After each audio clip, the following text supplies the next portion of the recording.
resolve, our plan and action till the time we meet again the next 2 years with the next COP as we work towards adopting the Delhi Declaration at the end of this segment.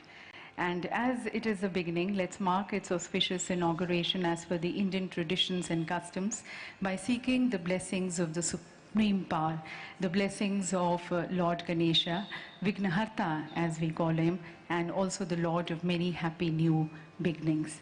So we begin with the Ganesh Vandana, and we have the artists from the Bureau of Outreach Communication, Song and Drama Division of the Ministry of Information and Broadcasting helping us commune with the Almighty.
Ladies and gentlemen, infuse so much of energy in the air.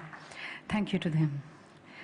And may I now request the COP14 President, the Honorable Minister of Environment, Forest and Climate Change, Government of India, Shri Prakash Javadekar ji, who as the Minister of Environment is championing India's environment strategy in all the 3 Rio Convention and thus linking land, climate and biodiversity to translate our Honorable Prime Minister's agenda of doubling the farmers' income by 2022 and India achieving its sustainable development goals and its indices. I request and invite the Honorable Minister for his welcome address. Good morning, our esteemed Honorable Prime Minister of the world's largest democracy and who has been re-elected with a massive mandate, Mr. Narendra Modi ji. Prime Minister of St. Vincent, Ralph Gonsalves. My Minister of State colleague, Babul Supriyo. Deputy Secretary General, Amina Mohammed. UNCCD Executive Secretary, Igram Chao.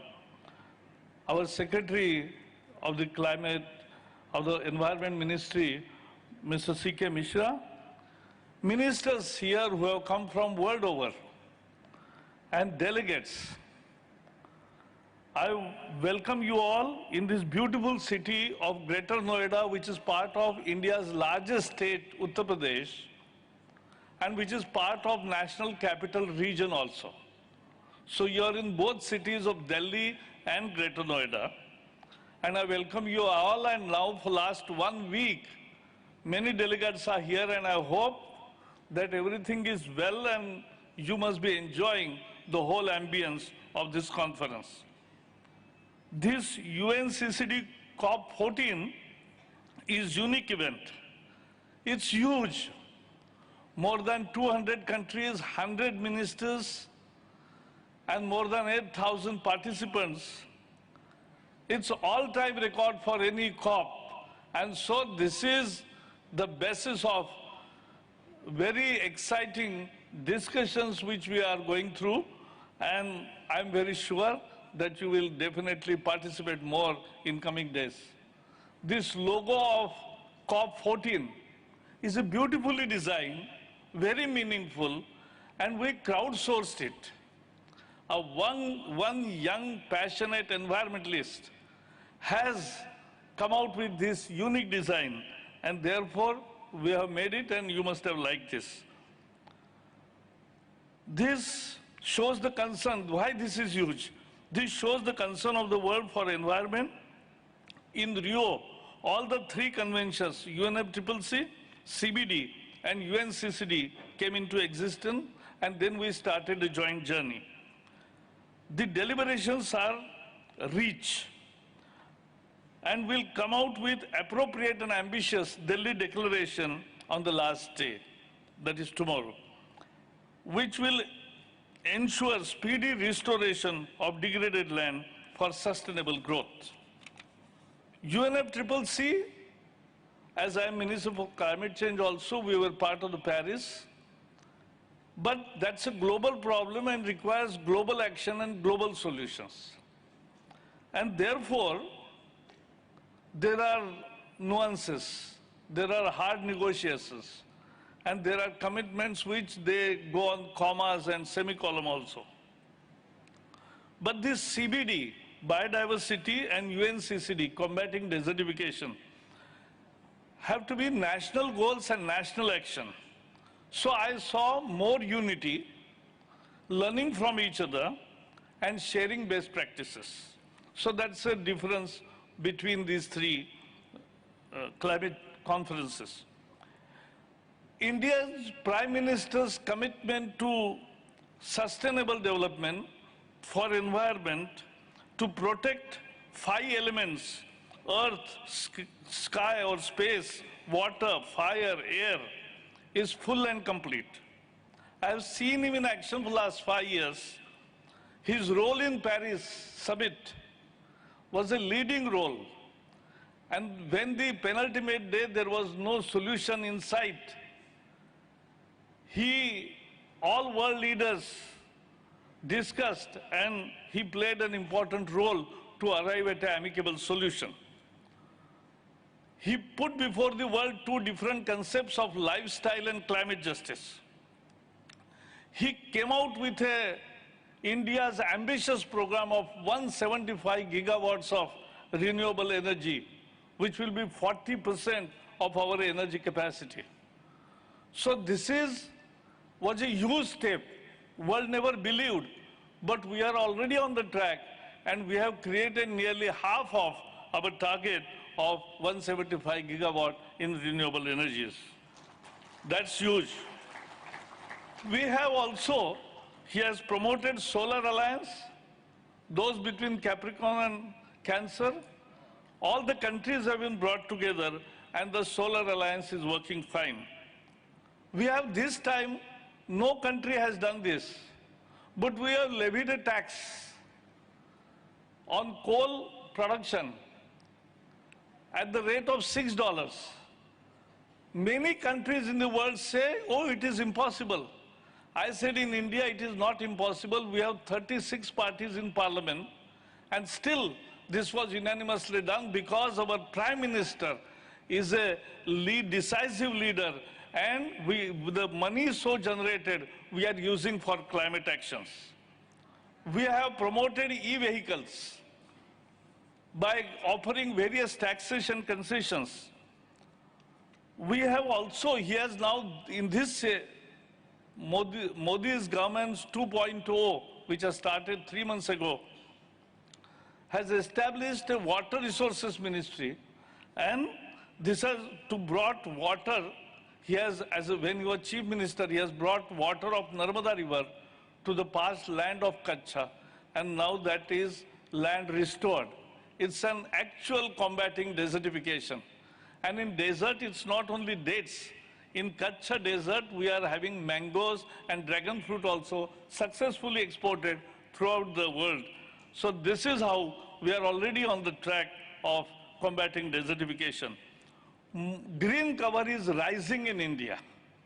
We have 24%, but in last 5 years, we have increased by nearly 15,000 square kilometers, and we are inching towards our target of having 33% cover. Last month, he declared the results of tiger census, and those tiger census, which is the epitome of our ecology, which is certification of your good ecology, and that is now we have world's 77% of wild tigers, 2,967. That is the figure which he was welcomed by the world over. And last month also, you must have seen, many of you, he's on Discovery Channel, he's with Bear Grylls, the way he went into jungles, the dialogues and all the efforts were to reinforce his basic commitment to the environment, cause of environment. Lastly, I'll only say that next 2 years, India is the COP presidency, and we will work with all of you. I can assure that we will, if human actions have done damage to the world environment, now positive human actions will make a difference and will give a better earth for the future generation. Thank you and welcome again.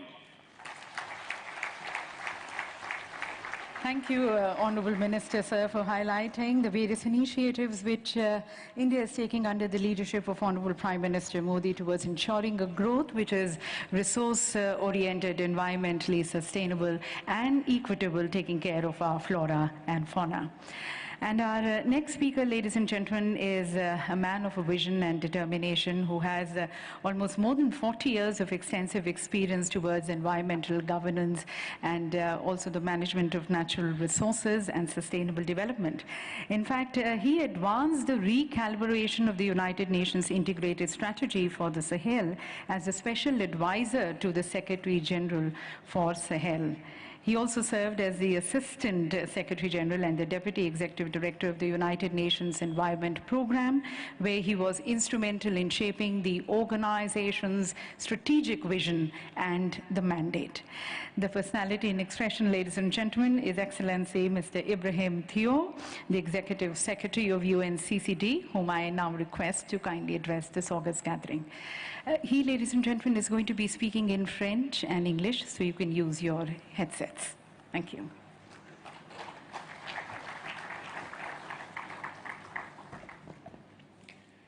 Excellences, Monsieur le Premier ministre de la République d'Inde, Prime Minister of the Republic of India. Narendra Modi. Mr. Narendra Modi. No country other than India would have been better placed to host this 14th Conference of the Parties. This conference is a pivotal one, for it is taking place at the Silver Jubilee celebration of the United Nations Convention to Combat Desertification, and it is also placed with a view to the 2050 horizon. India, this incredible country, is the junction between tradition arising from rich civilizations and modernity, characterized by innovative technological progress, the information superhighways, the wonder of Bollywood, Bangalore, or even the plans for intelligent cities in Chandigarh, Nagpur, or Pondicherry. India is a country of diversity, a country with many facets. It is just as much a country of biodiversity as it is a country with arid lands. It is just as much a country of resilience as a country that refuses to accept defeats. India is a country with hospitable people, where in the streets people welcome you spontaneously with a smile on their face, their lips saying Svadgay. Excellency Dr. Rolf Gonsalves, Prime Minister of St. Vincent and the Grenadines, Ms. Amina Mohammed, Vice Secretary General of the United Nations, ministers, in particular the Chair of the COP13, Your Excellency Jean Violon, Minister from China, distinguished heads of agencies represented here this morning, in particular the Administrator of the United Nations Development Program, the Executive Director for the United Nations Development Program, the Executive Director of the Global Environment Facility, the Executive Director of the Green Climate Fund, my dear colleague, Executive Secretary of the Convention of Biological Diversity, Mr. Ovais Sarmad, Deputy Executive Secretary of the Convention on Climate, Sir Rene Castro-Salazar, Assistant Director General of the FAO, dear colleagues from the United Nations, Distinguished Minister of the Environment, Forest and Climate Change of India, Mr. Prakash Javadekar, thank you for being here with your team and for being such a hospitable host. We have, through your hospitality, welcomed over 1,500 participants, and never before has a COP for the UNCCD hosted as many delegates and world leaders. Ladies and gentlemen, I ask you kindly to join me in expressing our gratitude to the Republic of India.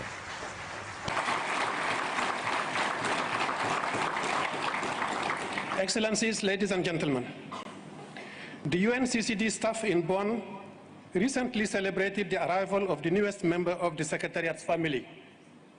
Our colleague Omer and his wife Bashak had just welcomed their newly born Daphne into the world. For sure, the two parents will do their utmost to ensure a bright future for Daphne. Yet, the future of a child is not in the hands of the parents alone, but of humanity at large. This reminds me of Kofi Annan's Nobel lecture, where he reflected on the life ahead for a young girl born in Afghanistan on that day. It wasn't a future any one of us would want for a child. A life centuries rather than miles away from her peer group in wealthy nations. And nearly 20 years later, I am not sure the outlook has really changed. So given our 25 years anniversary theme of growing the future together, it made me wonder, what can we achieve today to justify their confidence in us, to ensure that 25 years from now, the children born today will see their families growing up in a safe, prosperous, and equitable society, where that young girl is a reminder of how far we have come, not how far we have to go. There is no escaping the powerful timing of this COP. On one hand, we have just had the IPCC report laying out the science of why the connections between land, climate, and biodiversity can either threaten or strengthen human well-being. On the other hand, we are just about to have the 5 UN summits in New York, laying out options to get back on target for climate change and the Sustainable Development Goals. So the agreements we reach here about how to restore, protect, and manage our land on a massive scale, and how to trigger a seismic shift in private sector partnerships to make it happen, can immediately help ramp up the ambition of action plans for everyone involved. As land is one of the biggest carbon sinks available, we must use this window of opportunity to make more stakeholders realize that even beyond a financial return of as much as 30-to-1 for restoration, or social returns for millions of jobs in energy, technology, tourism, or agriculture, any investment in land creates a whole range of spillover benefits to fuel that cycle.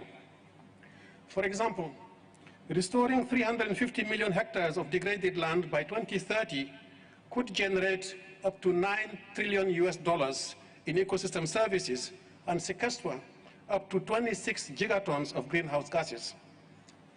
Nice numbers, but what do they actually mean for people around the world? For herders and on the rangelands of Jordan and Egypt, they mean reinstating traditional land management that stabilizes incomes and reduces conflicts. For tea growers in Vietnam, China, India, and Sri Lanka, they mean using natural fertilization and pest control to transform their plantations from red stumps to robust yields. For rice farmers in Madagascar, they mean swapping slash and burn monoculture for a basket of techniques that could see their crops diversify and grow by 40%. And for ranchers in the tropical Andes, they mean using pasture rotation, biogas, and water systems to improve the health of the meadows, the biodiversity, and the cattle, even doubling their milk production. What's more, all these projects have three things in common.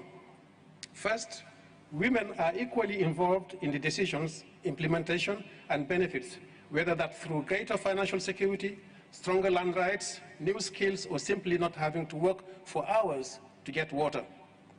Second, those examples are all projects of the Global Environmental Facility that are being delivered through partnerships with governments, NGOs, scientists, local communities, and our sister agencies across the United Nations. And third, leveraging that inclusive and collaborative approach will see both the reach and the pace of change scaled up dramatically, especially if we can align them with some of the ambitious cooperation programs already taking root, such as the Initiative 2020 in Latin America and the Caribbean, the Great Green Wall of Africa, or the Green Belts of China and India, to name just a few.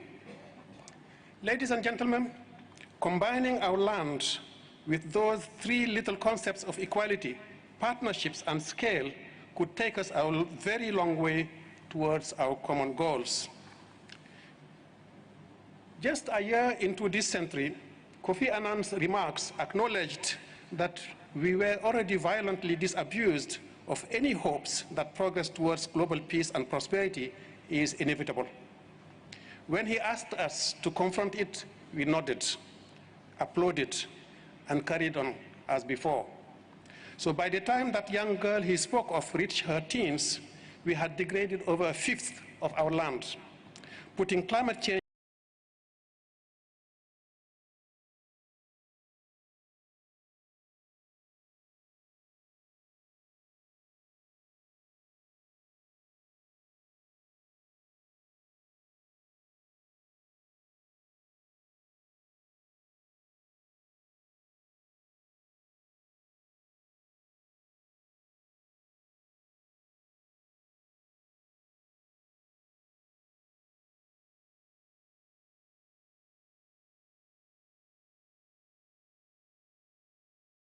every minute in the world, I know that each one of you feels the same about someone, somewhere.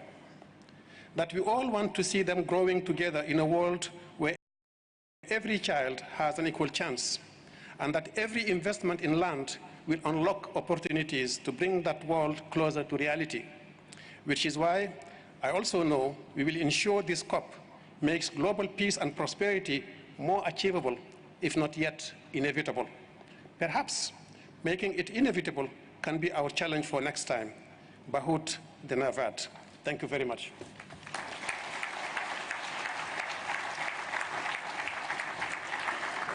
Thank you, sir, for your message and also reminding us that each one of us have a greater responsibility for someone, somewhere, and towards creating a planet and a growth which is more equitable and sustainable. Thank you so very much. And now, ladies and gentlemen, it's my honor to request our next speaker, who earlier as the Environment Minister of Nigeria has played a very important role towards Nigeria's efforts on climate action and on sustainable development. Prior to this, she's also been the Special Advisor to the then Secretary General of United Nations, Ban Ki-moon, on the post-2015 development agenda, and she has been instrumental in bringing in the 2030 agenda for sustainable development and the Sustainable Development Goals. Presently, ladies and gentlemen, she is in the most coveted position of the Deputy Secretary General of United Nations. It's my pleasure to be inviting and requesting Excellency Ms. Amina J. Mohammed to kindly address this August gathering.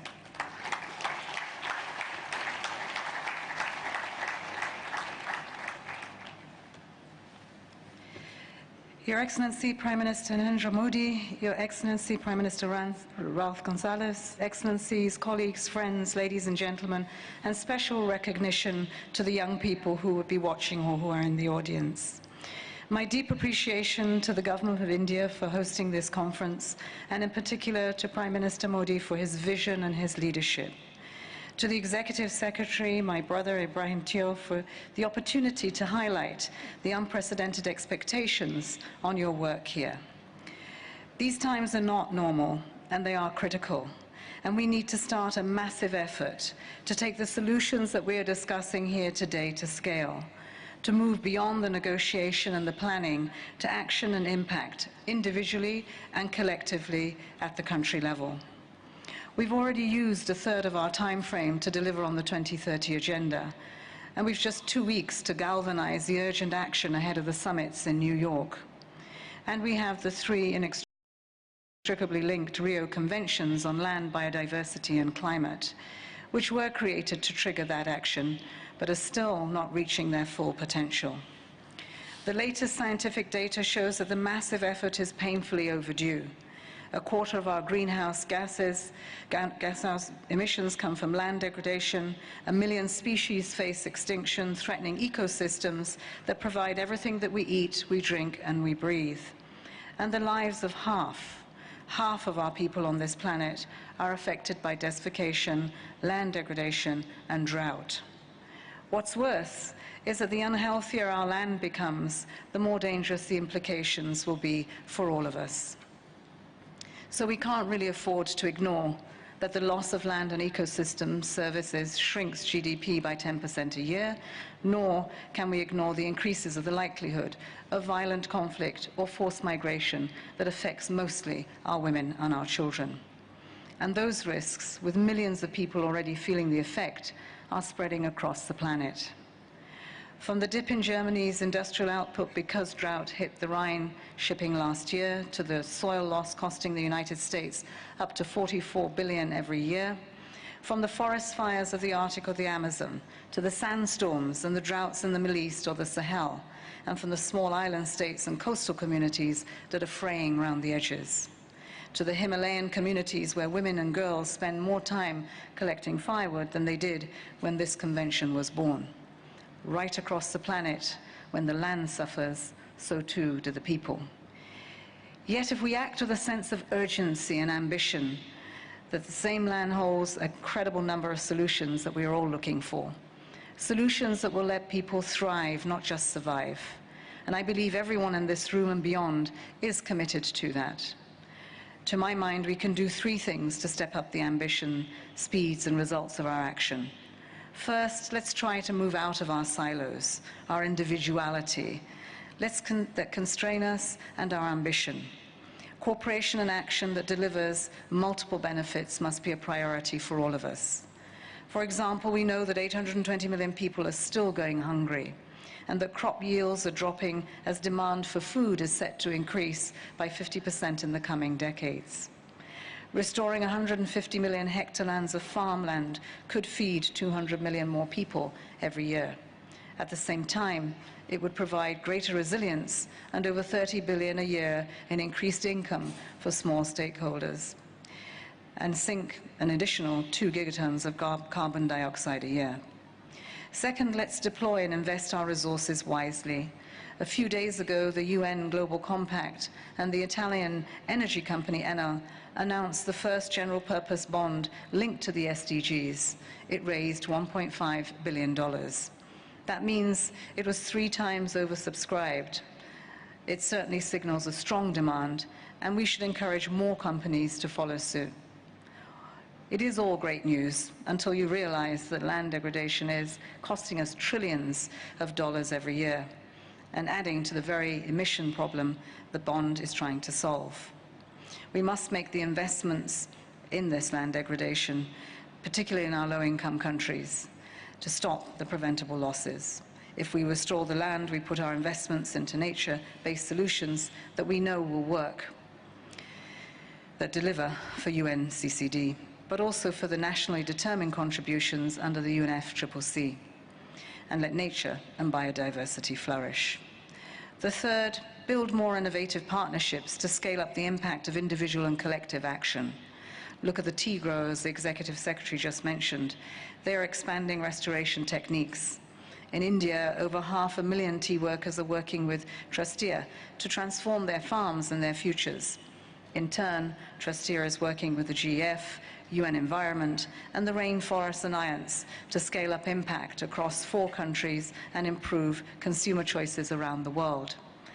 While land restoration and increased yields are contributing to national commitments on poverty, biodiversity, and climate change, it's exactly the kind of homegrown, joined-up thinking that has allowed our host country to be one of the world's fastest-growing economies and still slash poverty by over 40%.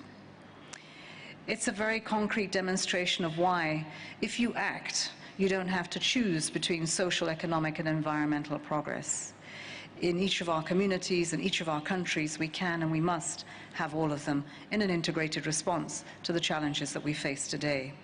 And that's why I'm delighted that this COP is urging each party and each stakeholder to take bolder action on a much bigger scale. But it also aligns so closely with those 3 drivers: to break down the silos, to invest wisely in sustainable management of resources and land restoration, and is building up the partnerships that will accelerate the urgency of the change that we need. Excellencies, ladies and gentlemen, we no longer have the luxury of spending the next 10 years debating the targets. We have 2 weeks to move our common agenda in the right direction to bend the curve on a planet of less than 2 degrees towards action and impact. We can start with 1 opportunity, 1 child, Daphne, 1 woman, 1 man, 1 tea farmer, 1 business, 1 land restoration project. Then we scale it up, speed it up, join it up. It is in these critical times that our individual and collective responsibilities will be needed now, even more than they ever have been. It's a massive effort, but together we can lift and achieve the aspirations of the climate agenda. I thank you.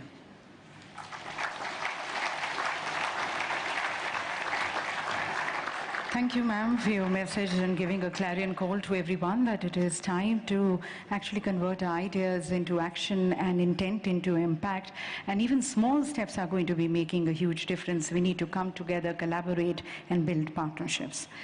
And now, ladies and gentlemen, inviting another world leader, the Honorable Prime Minister of St. Vincent and the Grenadines, who's been the Prime Minister for more than 18 years, and he stands extremely passionate about realization of the Sustainable Development Goals and also the global environmental governance. He, ladies and gentlemen, is also an authority on the politics of climate change. I request Excellency Dr. Alfie Gonsalves, the Honorable Prime Minister of St. Vincent and Grenadines, to address this august gathering.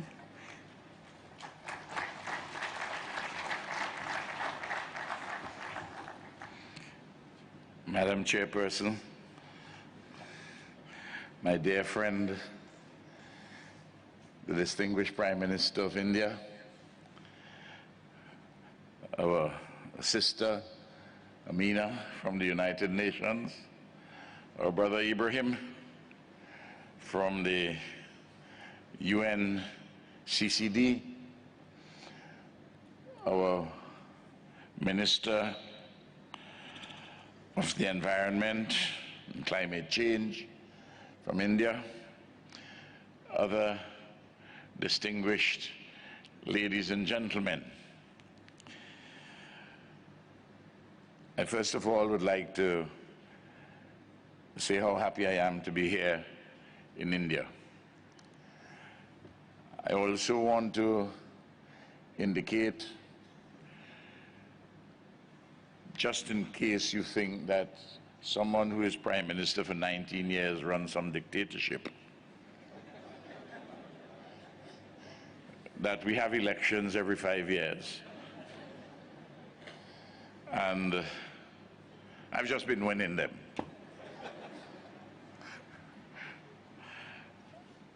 I want also to see if I can add some value to what has been said already. And accordingly, I want to adopt and call my own the speeches which have all been made here this morning. Very informative, very interesting, and very forward-looking speeches. And since I adopt all the speeches and call them my own, I should simply sit down. But I've come all the way from the Caribbean, so you expect me to say something a little more. Desertification has been authoritatively identified as the greatest environmental challenge of our time. And climate change is making it far worse. Both climatic variations and human activities have caused, engendered, or facilitated land degradation in arid, semi-arid, and dry subhumid areas, which in turn have resulted in extraordinary misery, human suffering, and extreme poverty. The veritable two horsemen of the apocalypse, land degradation and climate change, undoubtedly pose an existential threat to humanity, civilized life and living. The science in these respects definitively and unanswerably details the contours and more of this existential threat and its potentially dire consequences. Yet, the collective responses of nation states globally have not measured up adequately or sufficiently to the enormous tasks at hand so as to obviate disaster. Accordingly, this Conference of Parties, COP14, convened under the aegis of the United Nations Convention to Combat Desertification, is a seminal staging post in humanity's quest for a better and sustainable condition of our lives, living, and production. I want to thank the Executive Secretary of UNCCD, my friend Ibrahim, for inviting me here, and who is doing a fantastic job. and we owe him a tremendous debt of gratitude. India, glorious India, the home of a magnificent civilization of nobility, legitimacy, and authenticity, which strives for a better world for all humanity, and which now hosts this gathering of the convention's participants, provides the context, the backdrop, and wise leadership to frame COP14 as path-breaking, as epoch-making, in the arresting of land degradation, the sequestration of carbon, the rollback of global warming, and the slowdown and reversal of the ravages of anthropogenic climate change, in accord with at least the internationally agreed goals and targets. If we have come to India just to do the usual talking, I think we would have been not making the best use of our time. We heard the tremendous work which is being done in India by the government of Prime Minister Modi in relation to the issues under consideration at this conference, that we, each of us, individually and collectively, must resolve ahead of UNGA and all the assessments which were taking place. We must resolve to make this COP14 path-breaking and epoch-making. Each of us, we must reflect and come to that conclusion. And even if you have governments and organizations which are not as enthused as you may be, please be patient and be calm with them, but nevertheless prod them with urgency, because these times are perilous.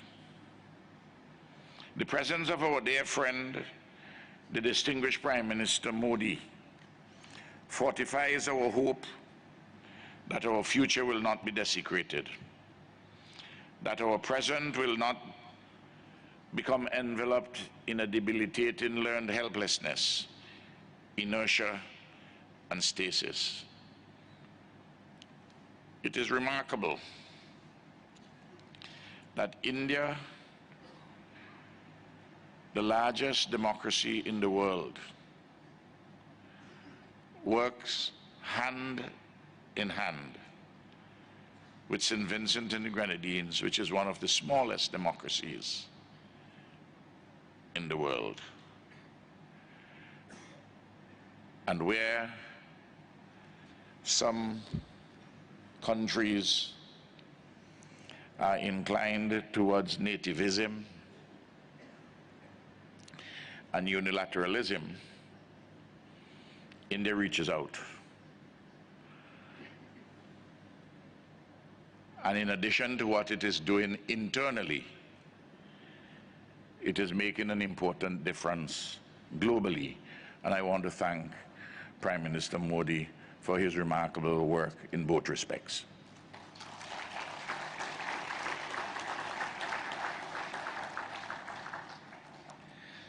I just want to say this parenthetically. You're probably aware that St. Vincent and the Grenadines has become the smallest country ever to win the right at the General Assembly to sit on the Security Council, the United Nations. And I want to thank the Prime Minister for the tremendous support that India gave to our campaign and we will begin sit-in from January the 1st next year until the end of 2021, and we intend to use our position on the Security Council to address the security consequences of climate change and land degradation.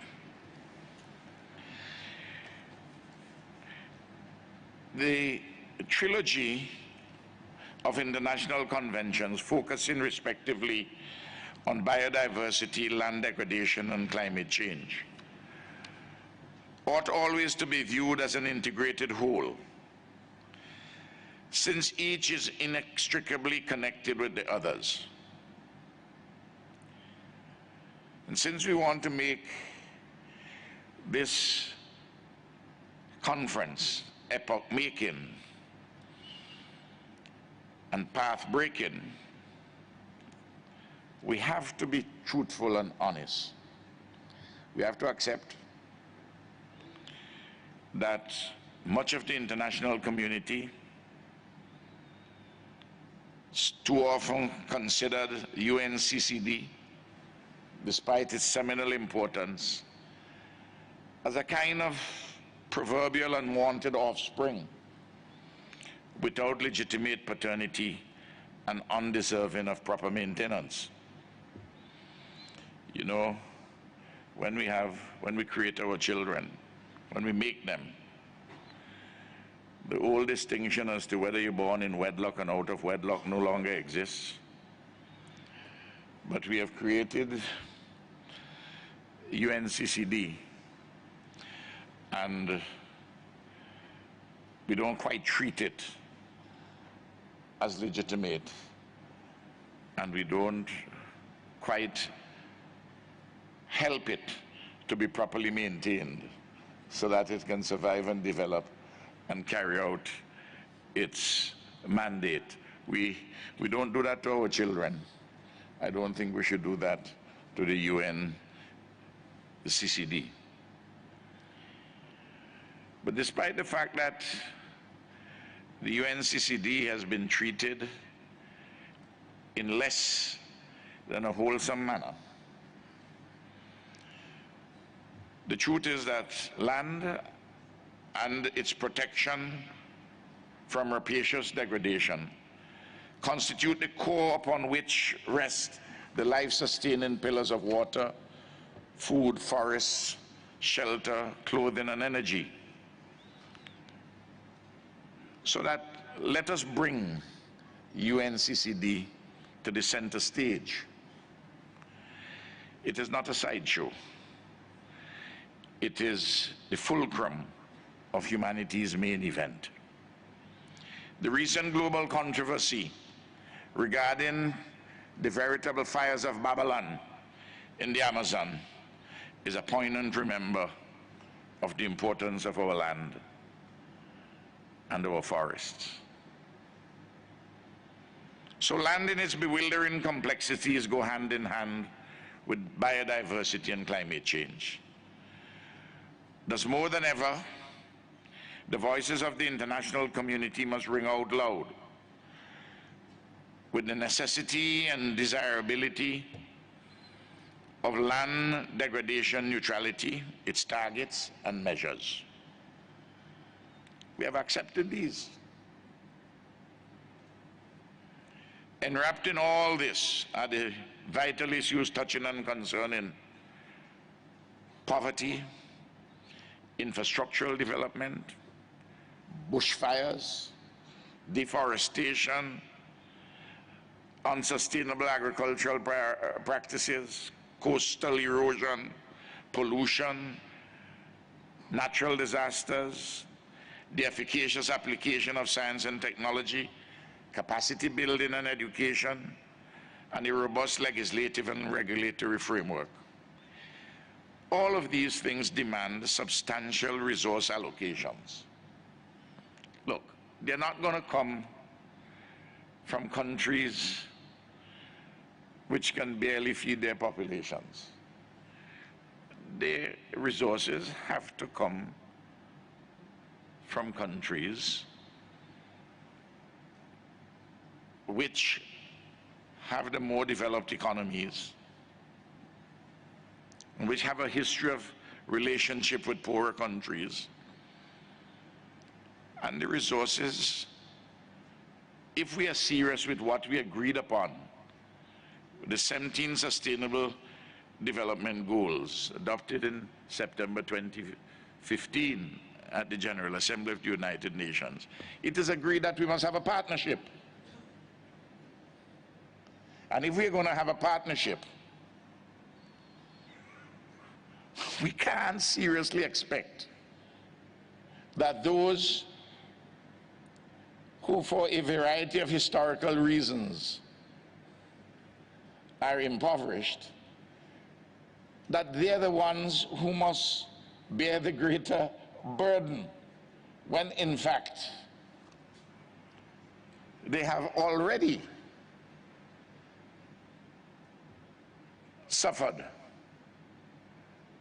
through colonialism, through imperialism. People don't like to hear these words, but we have to be honest and truthful with one another. If we're going to have not a confrontation, but a conversation as to what is necessary and desirable. So, we need substantial resources. We don't want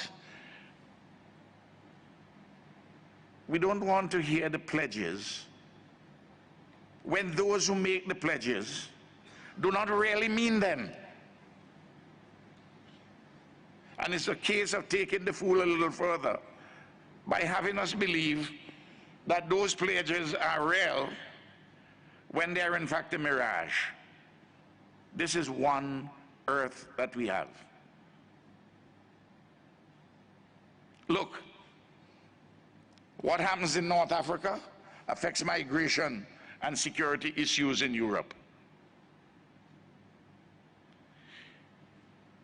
It is in everybody's interest that these matters be efficaciously addressed. There is nowhere else for us to hide.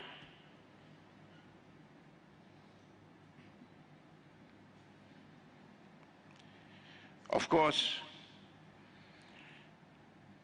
in this partnership, it is also our responsibility in the less developed countries to mainstream land and land development into the overall development, sustainable development processes, so that we don't get a free pass. We have our own obligations and our own responsibilities. It is an often mistakenly held belief, in fact a serious misconception, that the UNCCD has little or nothing to do with small island developing states, because deserts are the province of continental Africa and Asia, but not of the islands, for example, in the Caribbean and the Pacific. The truth is that land degradation and drought affect all and sundry places. We have heard the examples given by Amina. We have heard them by Ibrahim. We have heard from the minister, the distinguished minister from India.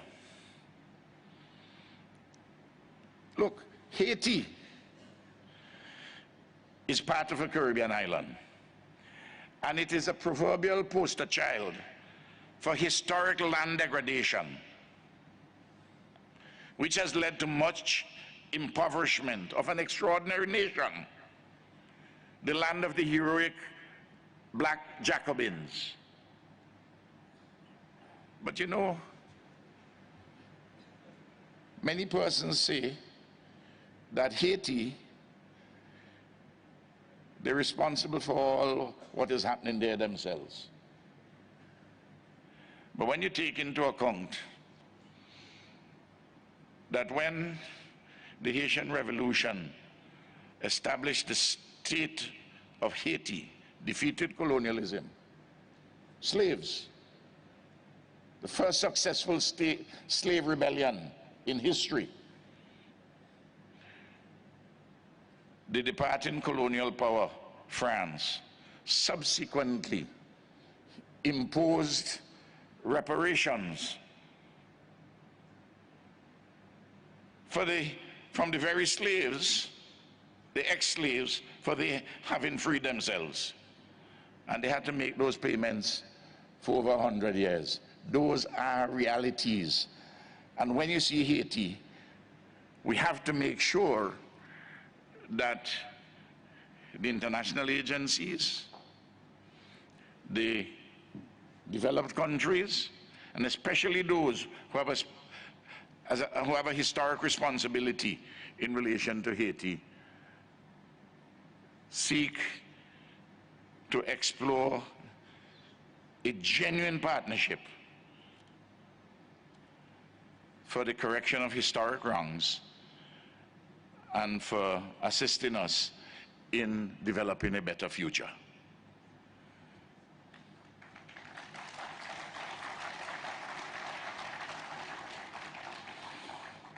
Additional to the host of factors, natural and man-made, which have historically degraded the land in the Caribbean islands, there is currently the challenge of the annual appearance in our seas and on our beaches of the sargassum seaweed, which threatens to despoil our lands and suffocate our tourism. This threat demands the urgent attention of UNCDD and its Secretariat. This matter has to be put at the international level, the issue of the sargassum seaweed.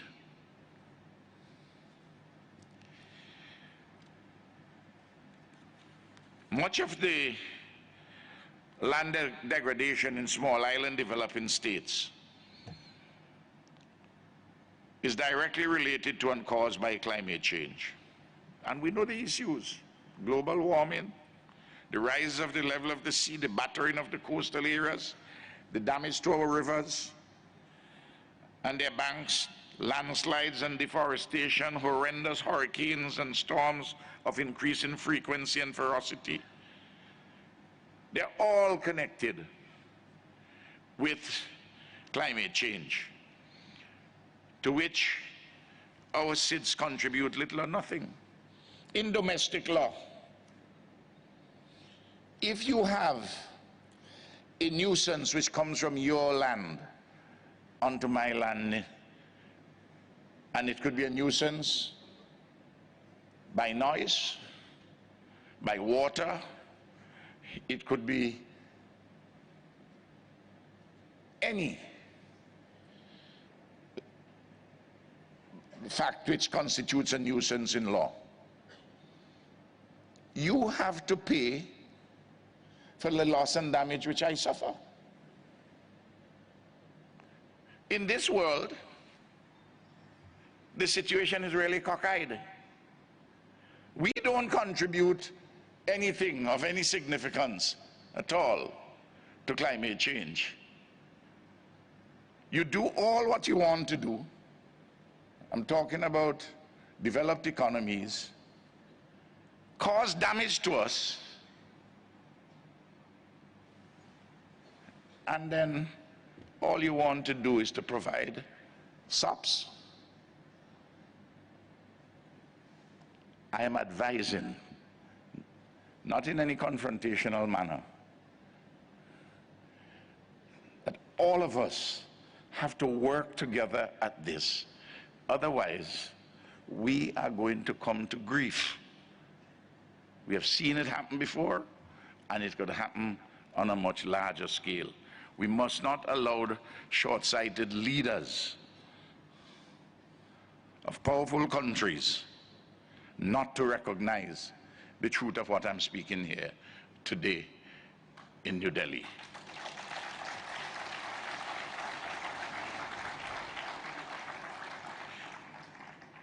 Two years ago, hurricanes and storms lashed Dominica and Barbuda, Puerto Rico, the Virgin Islands, St. Martins, and Anguilla. This year, there is the destruction and tremendous loss of lives on 2 islands in the archipelagic state of the Commonwealth of the Bahamas. Immediate support is required urgently to the people of the Bahamas for relief, recovery, and reconstruction. I want this message to ring out loudly at COP14. A lot of people are dead, and these 2 islands have to start from scratch. We in CARICOM are actively in solidarity with the Bahamas, but without substantial extra regional support, the people of the Bahamas are going to take a long, long time to recover.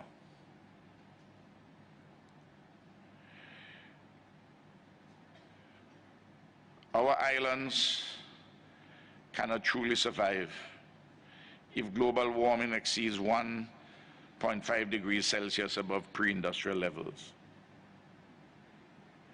And we are on course for much more than that. These are perilous times. A succession of leaders of religion, politics, science, business, and public administration have wisely advised over the recent decades, particularly since the Rio Summit of 1992, that the unsustainable extraction of resources from our lands and seas by a rapacious economic system hell-bent on private accumulation and profit, without regard for humanity as a whole, cannot continue. Yet, the international community seems relatively powerless to contain this unwholesome and unsustainable extraction of resources. Look, we got to be serious. We just can't take the pious statements anymore. Meaningful corrective action is required. You know it and I know it. For humanity's survival and sustainable development. I don't believe for 1 minute when I hear people tell me that this or that leader of a big country, or this or that big country, that they don't understand the science of climate change. I don't believe it for 1 moment. They know the science.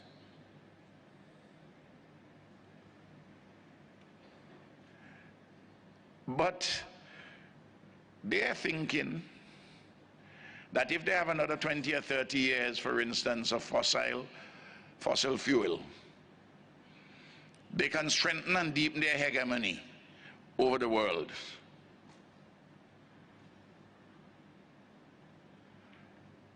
I don't want you to give anybody a pass to tell them that they don't understand, because it's so simple to understand. It is their interests, their economic interests, which runs counter to their internalizing and understanding of the basic science in this matter.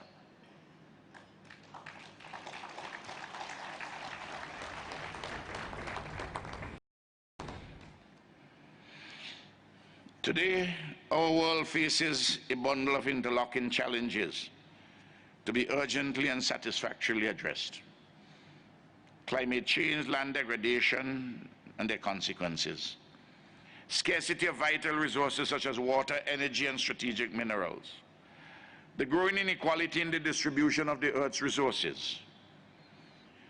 The constant threats to world peace and security. The advances in artificial intelligence and their socio-economic impact. The aging of the world's population. The organization of the global economic system. The governance arrangements in individual nation states. The growing threat of nativism and unilateralism. And the ongoing quest for among right-thinking persons for a necessary and desirable multilateralism. That's why we are here. The issues before us today, I reiterate, have assumed unusual and unprecedented seriousness. And they are thus urgent. They're existential to our lives, our living and production. And despite the awesome nature of the challenges, we cannot afford to be pessimistic. There is nowhere to go.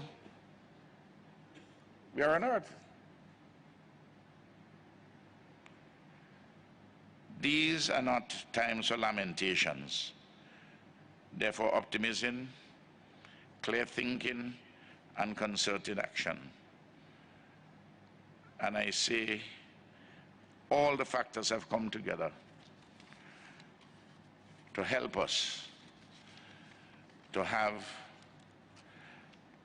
such a distinguished leader as Prime Minister Modi, to help us in leading this charge.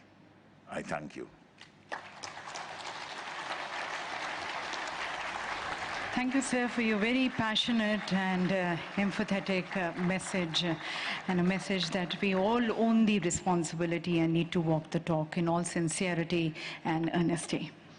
And now, ladies and gentlemen, I take the distinct honor of requesting our Prime Minister, the Honorable Prime Minister of India, Shri Narendra Modi ji, to kindly address this august gathering.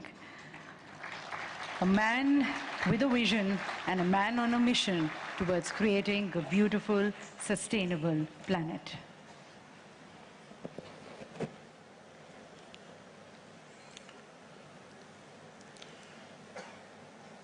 My friend Prime Minister Ralph Gonsalves,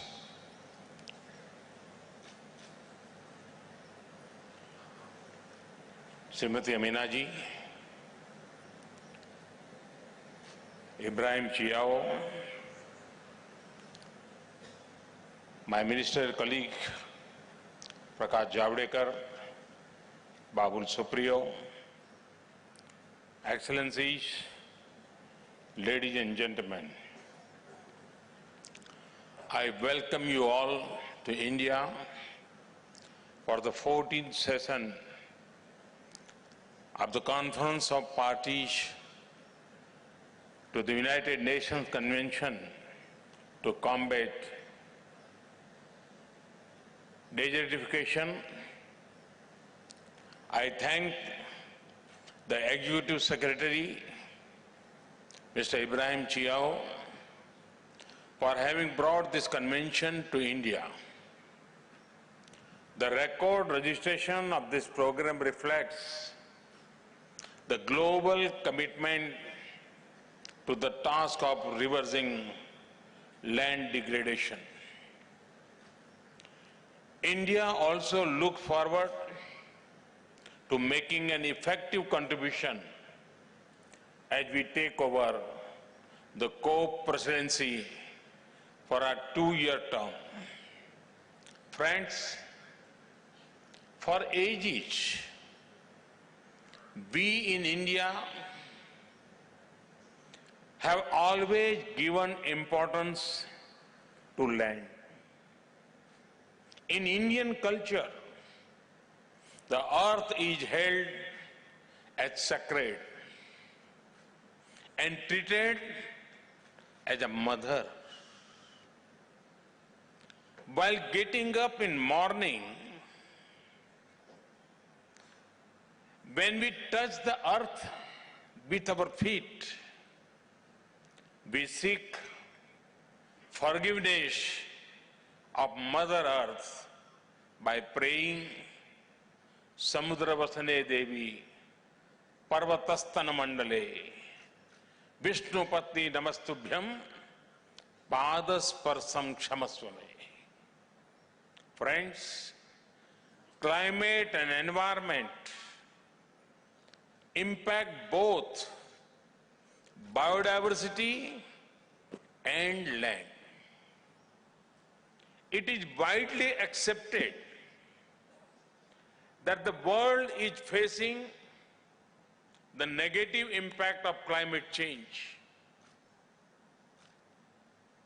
This is seen in a loss of land and plants and animal species facing threats of becoming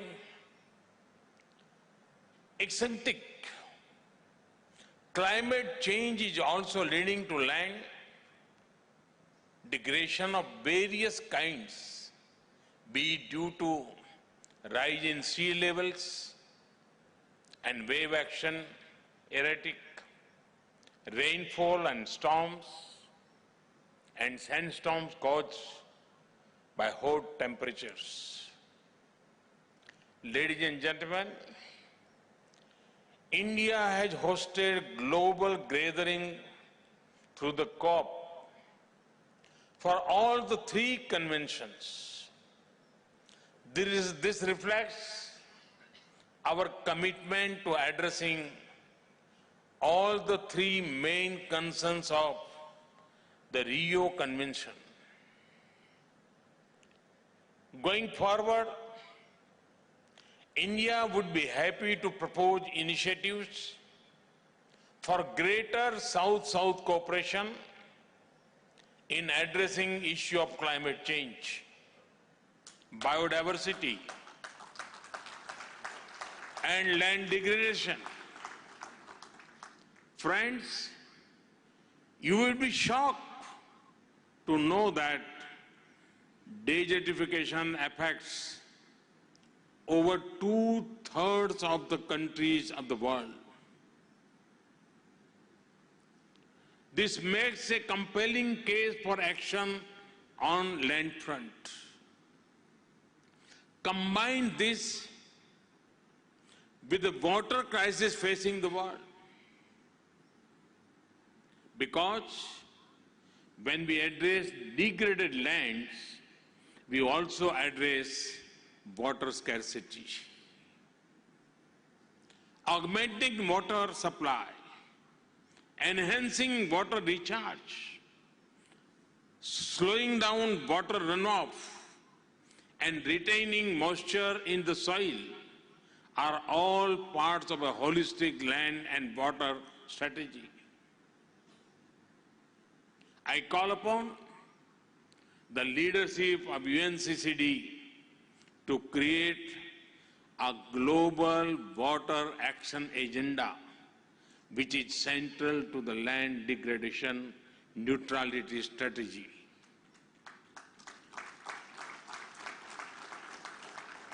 Friends, restoring the health of land is critical for sustainable development. Today, I reminded of India's NDCs that were submitted at the Paris COP at the UNFCCC. It highlighted India's deep cultural roots of maintaining a healthy balance between land, water, air, trees, and all living beings.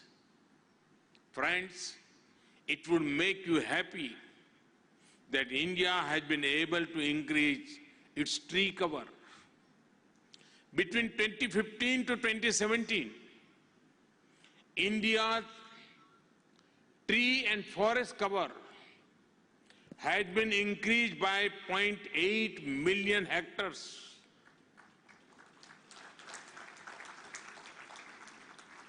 In India, any diversion of forest land for development purposes has to be compensated by making an equivalent land mass available for afforestation.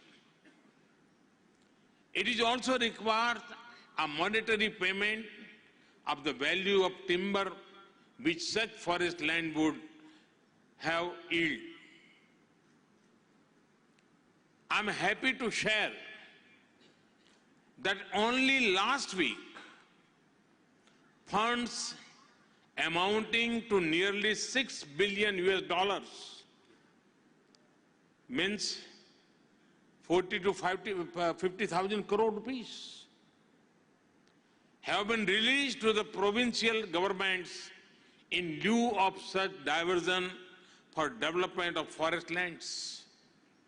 My government had launched a program to double the income of farmers by increasing crop yield through various measures.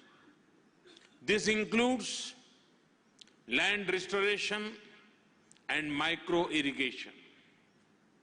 We are working with the motto of per drop, more crop. At the same time, we are also focusing on zero budget natural farming. We have also introduced a scheme to determine the soil quality of each of the farms and are issuing soil health cards to farmers. This enables them to grow right type of crops, fertilizers, and use the right quantity of water. So far, about 217 million soil health cards have been distributed. We are increasing the use of biofertilizers and reducing the use of pesticides and chemical fertilizers. Water management is another important issue addressed LDN. We have created Jal Shakti Ministry to address all water-related important issues in totality. Recognizing the value of water in all forms, we enforce zero liquid discharge in many industrial processes. The regulatory regime provides for treatment of wastewater to a degree that it can be put back into the river system without harming life in water. Friends, I would like to draw your attention to another form of land degradation which if not prevented, would be impossible to reverse. This is the menace of plastic waste. Apart from having adverse health implications, this is going to render lands unproductive and unfit for agriculture. My government has announced that India will put an end to single-use plastic in the coming years.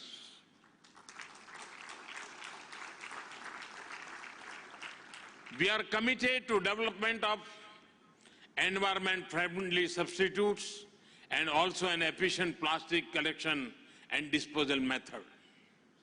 I believe the time has come for even the world to say goodbye to single-use plastic. Friends, human empowerment is closely linked to the state of the environment. Be it harnessing water resources or reducing usage of single-use plastic, the way ahead is behavioral change. It is only when all sections of society decide to achieve something we can see the desired results. We may introduce any number of frameworks, but real change will be powered by teamwork on the ground. India saw this in the case of the Swachh Bharat mission. People from all walks of life took part and ensured sanitation coverage was up from 38% in 2014 to 99% today. I am seeing the same spirit when it comes to ensuring the end of single-use plastic. Youngsters in particular are most supportive and are taking the lead to bring positive change. The media is also playing a very valuable role. Friends, I would like to make further commitment to the global land agenda. I also offer India's support to those countries who may like to understand and adopt some of the LDN strategies that have succeeded in India. From this forum, I would like to announce that India would raise its ambition of the total area that would be restored from its land degradation status from 21 million hectares to 26 million hectares between now and 2030.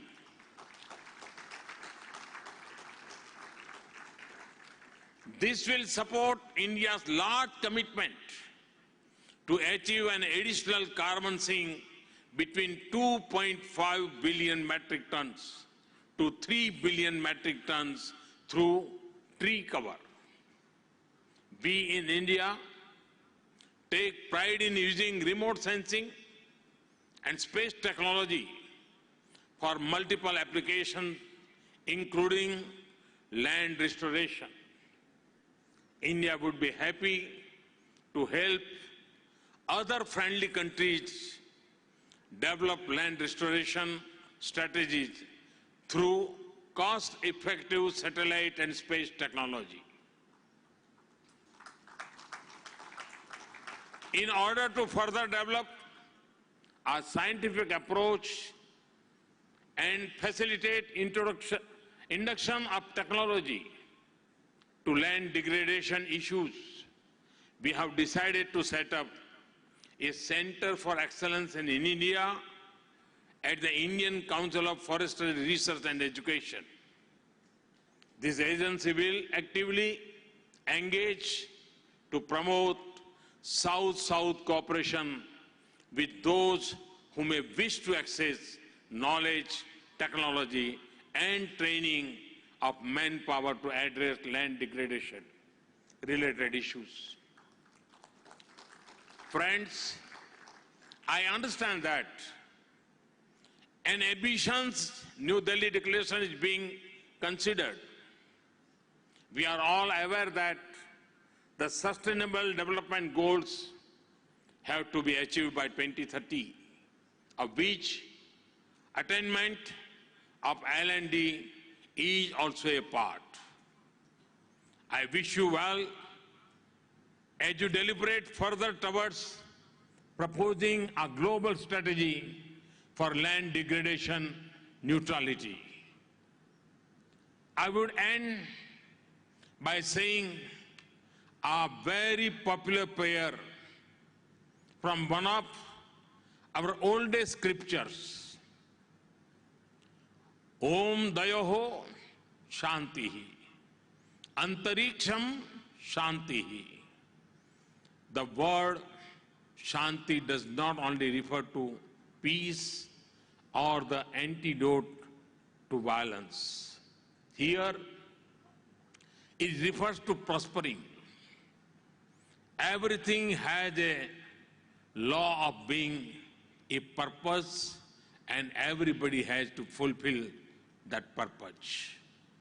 The fulfillment of that purpose is prosperity. Om Dayoho Shantihi, Antariksha Shantihi. So, it says, may the skies, heaven and space prosper. Prithvihi Shantihi, Apaha Shantihi, Aushadaya Shantihi, Manaspataya Shantihi, Visve Devaha Shantihi, Brahma Shantihi. May Mother Earth prosper. This includes the flora and fauna with whom we share our planet. May they prosper. May every drop of water prosper. May the divine gods prosper. Sarva Shantihi, Shanti Reva Shantihi, Same Shanti Redai. May everybody prosper. May I also be placed with prosperity. Om Shantihi, Shantihi, Shantihi. Om prosperity, prosperity, prosperity. The thought and philosophy of our ancestors was all embracing and filled with a great thought. They realized the true relationship between me and we. They knew that prosperity of me can only be through prosperity of we. When our ancestors said we, they did not just mean their family or community or even just humans. It includes the sky, water, plants, trees, everything. It is also very important to know the order in which they are praying for peace and prosperity. They pray for the sky, the earth, the water, the plants.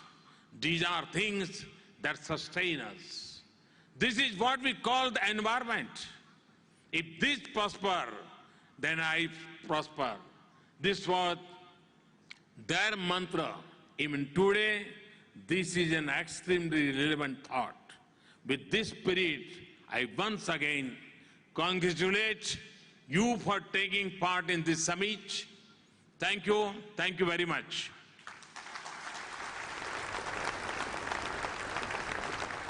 Thank you, Honorable Prime Minister, sir, for your very beautiful thoughts and message wishing the prosperity of all individuals, of all life on earth. Thank you, Honorable Prime Minister, for guiding us. Thank you very much for your very inspiring and motivating message. Ladies and gentlemen, we once again thank the Honorable Prime Minister for, in fact, dignifying and magnifying this event with his gracious presence and his message. Thanking once again to all the distinguished dignitaries here on the dais. With that, ladies and gentlemen, we close this high-level segment of COP14. And we hope that powerful, informative and thought-provoking address by Prime Minister Narendra Modi, the plenary session and opening ceremony of this high-level segment of COP14 of the UNCCD now comes to a close.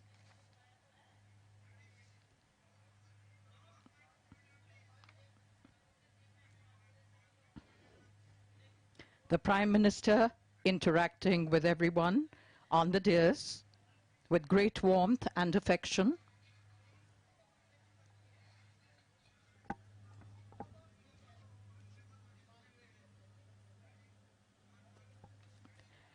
With these images, we now take your leave and wish you a wonderful day ahead.